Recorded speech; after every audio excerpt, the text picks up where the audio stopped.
तो लोकसभा के महासंग्राम की गाड़ी अब दरगाह में पहुंच गई है।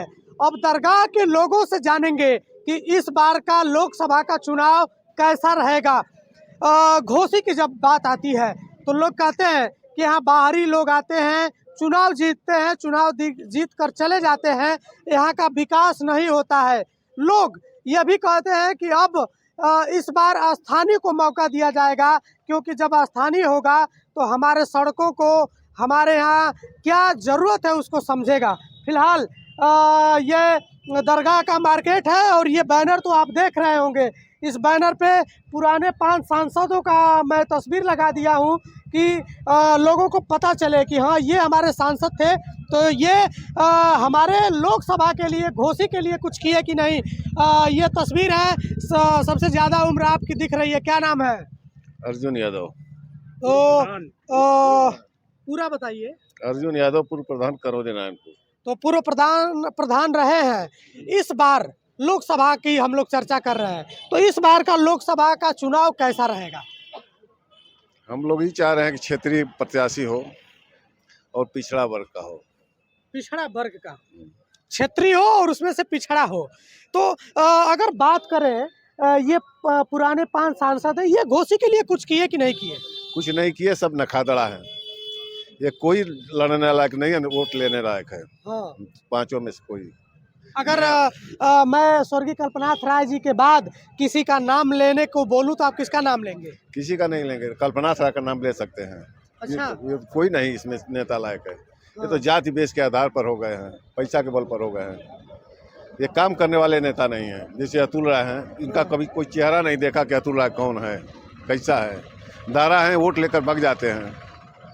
ये जो है बाल किशन, क्या नाम है, हरिनारायण, इनका वो भी बिल्कुल काम नहीं किए हैं। बाल किशोर भी वही जाति बेस का, इन्होंने टिकट पा करके बसपा से, और कोई काम नहीं किया। हम लोग नया प्रत्याशी चाह रहे हैं, पिछड़ा वर्ग का चाह रहे हैं। बगल में गोरखपुर में विकास हो रहा है, बनारस में हो रहा है, क्या रीजन रहता है कि मऊ में, और खास तौर से जब घोसी की बात होती है, घोसी लोकसभा की बात होती है, क्योंकि घोसी लोकसभा बड़ा है, दोहरी घाट, घोसी, दरगाह, मधुबन, उधर बेलौली तक का ये छोर है, तो यहाँ विकास क्यों नहीं हो पाता? अच्छा प्रत्याशी कोई चयन करके नहीं आता है। जाति बेस पर ही सब हो गए हैं और पैसा के बल पर होते हैं। हर व्यक्ति किसी न किसी पार्टी से जुड़ा होता है, और मान लीजिए कि आप भारतीय जनता पार्टी को मानने वाले हैं और भारतीय जनता पार्टी ने फिर किसी बाहरी को प्रत्याशी को टिकट दिया, तो आप भारतीय जनता पार्टी के साथ जाएंगे या फिर स्थानीय के साथ जाएंगे? स्थानीय के साथ जाएंगे। इस बार पार्टी का कोई विशेष मतलब नहीं? नहीं, स्थानीय प्रत्याशी पहला होना चाहिए। चलिए, घोसी विधानसभा की हम बात कर रहे हैं, और कुछ लोग हैं, आप भी शायद से पूर्व प्रधान रह चुके हैं। कैमरामैन इधर हो जाइए। क्या नाम है आपका? सुधाकर उपाध्याय, पूर्व प्रधान करोदी नारायणपुर। हम लोग दोनों एक ही गांव के हैं। लेकिन पूर्व प्रधान है। हाँ, दोनों। लेकिन देखने को मिलता नहीं है, लेकिन पूर्व प्रधान एक साथ दिख रहे हैं आप लोग। तो हम लोग एक मंच पर भी रह सकते हैं। अच्छा। हम लोग भी चाहते भाई अस्थायी जो है प्रत्याशी रहे। भाई बाहरी आते हैं, अपना लूट खसोट के चले जाते हैं, ना जनता उनका चेहरा देखती है, ना वह किसी से संपर्क करते हैं, ना कोई। हम लोग का विकास ही एकदम रुक गया है। तो एक नया चेहरा आपके सामने है। अगर मैं बात करूं बद्रीनाथ की, तो ये बाहरियों का खदेड़ा कर रहे हैं। ये कह रहे हैं कि स्थानीय कोई रहेगा तो विकास करेगा, लेकिन ये कितना सफल होंगे, कितना घोसी की जनता इनका साथ देगी? जनता तो चाहती है कि भाई लोकल प्रत्याशी मिले, हम लोग साथ हैं। दलगत है या प्राइवेट है?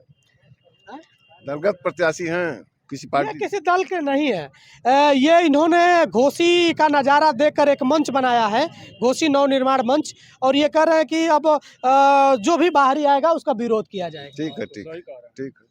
और ठीक है, इनके बारे में हम लोग जानेंगे। कर्तव्य अच्छा रहे तो मदद हो सकती है। अभी इन्होंने से पर्ची, हाँ बिल्कुल मदद हो सकती है। अगर एक सवाल और बनता है इनके लिए कि अगर बद्रीनाथ आज मंच तो नया बनाए हैं, बाहरी भगाव की बात कर रहे हैं, लेकिन बद्रीनाथ को फिर कोई पार्टी टिकट देके और फिर अपने ही समीकरण में शामिल कर दे, तब फिर यहाँ की जनता क्या करेगी? पार्टी के बारे में सोचना पड़ेगा, कौन पार्टी चाह रहे हैं उस पर हम लोग विचार करेंगे, और निर्दलीय होंगे, इनका व्यवहार कार्य अच्छा रहेगा तो हम लोग साथ हो जाएंगे। पार्टी पर तो विचार करना पड़ेगा। पार्टी पर विचार करना पड़ेगा। लेकिन इनकी बातों से आप को ये लगेगा कि ये इस बार बाहरी के साथ नहीं जाएंगे, इनका वोट स्थानीय के साथ होगा, और स्थानीय प्रत्याशी के साथ आप लोग लोकसभा में खड़े रहेंगे। तो बात करें हरि नारायण राजभर भारतीय जनता पार्टी से रहे, चंद्रदेव राजभर समाजवादी पार्टी से रहे और 3 बार बहुजन समाज पार्टी का यहाँ कब्जा रहा है। तो ये लोग घोषी के लिए कुछ किए नहीं? कुछ नहीं, ये लोग कुछ नहीं किए, बस आते हैं और चले जाते हैं, न किसी से संपर्क करते हैं, न किसी जनता की बात सुनते हैं। चलिए ये जो बाल किशुन है या हरि नारायण है या चंदेव हैं, ये जात बेस का वोट पाए हैं। जात बेस पर इनको टिकट मिलता है, तो दारा चौहान रहे, ये भी जात बेस का वोट पाए। कर्म नहीं है इनका अच्छा रहा। ये एक चीज़ और है, लोकसभा की तस्वीरें जब सामने आती हैं तो यहाँ राजभर और चौहानों का बेल्ट ज़्यादा है, इसलिए देखिए 2 बार के ये चौहान और 2 बार के राजभर यहाँ से सांसद रहे। एक बार अतुल राय जो इस समय वर्तमान है, लेकिन इन लोगों ने कुछ ज़्यादा लाभ पहुँचाया नहीं घोषी को।